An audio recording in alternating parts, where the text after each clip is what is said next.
Side plank. Now the side plank is a seemingly easy exercise, but actually it is not. The side plank challenges the lateral or the side core muscles. This is because when you are standing on when you are performing a side plank, your opposite muscles needs to tighten or contract to prevent you from falling or collapsing down to the floor. Okay? Once again, this exercise, if it gets too difficult, or meaning you cannot control yourself from falling, we can regress the exercise, and instead of being on our feet, we put it on our knees. Okay? So, position-wise, elbow and shoulder should be stacked on one another. Meaning, I do not want to see your elbow like this or this.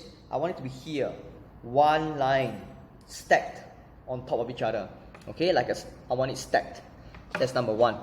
Number two, when you push your body up, I want it to be a straight line from the side view. Meaning, your chest, your belly button, your butt, and your heel are in one line. If I look from the feet view, so if I'm at the bottom of the feet, I'm at the heel, and I'm looking down, I want to see a straight line. I don't want to see one part of the body forward and the other part of the body backward. I don't want to see like a bending at the body. I want to see like a straight line. Okay, that's number two. And number three, I do not want to see collapse. Meaning, if I see from the front on like that, I do not want to see that your hip is sagging downwards. I want to see a straight slope down. Meaning, from my right arm here, okay, if I see from my right arm here, all the way here, I want to see it being a slope. I do not want to see like that, drop and then come up.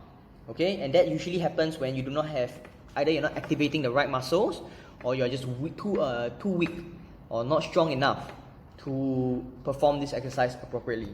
So now, let's see me perform the exercise, okay? So side plank, you see I come up here, I'm appropriately balanced at my elbow, and you can see at my feet, only these 2 points are the 2 points that are stabilizing on the floor. Everything else is not touching the floor, okay? My feet and my elbows are in contact with the ground. Everything else is off the floor. And as you can see, I am performing this with a downward slope like that. Okay, I show you again. At the top here, shoulder, waist, knees, ankle. It's a slope down. There is no drop in my hip downwards towards the floor. And this is because I engage my core appropriately. Always look forward, do not need to look down. There is no point in looking down. Just always look forward. Okay? So I'm going to say all the points again. Elbow and shoulders are stacked. You can see it's a straight line. 2 points of contact, which is my elbows and my feet. Third point, I do not want to see sagging downwards. Means I want you to engage your core appropriately to lift your hips up. Okay? So always think of lifting your hips off the floor to keep it a downward slope. And last, if I'm standing at the feet, so if I'm standing here, and I look towards my head, I want to see a straight line. I don't want to see one part of my body forward, one part of my body backwards. I want it to see a straight line.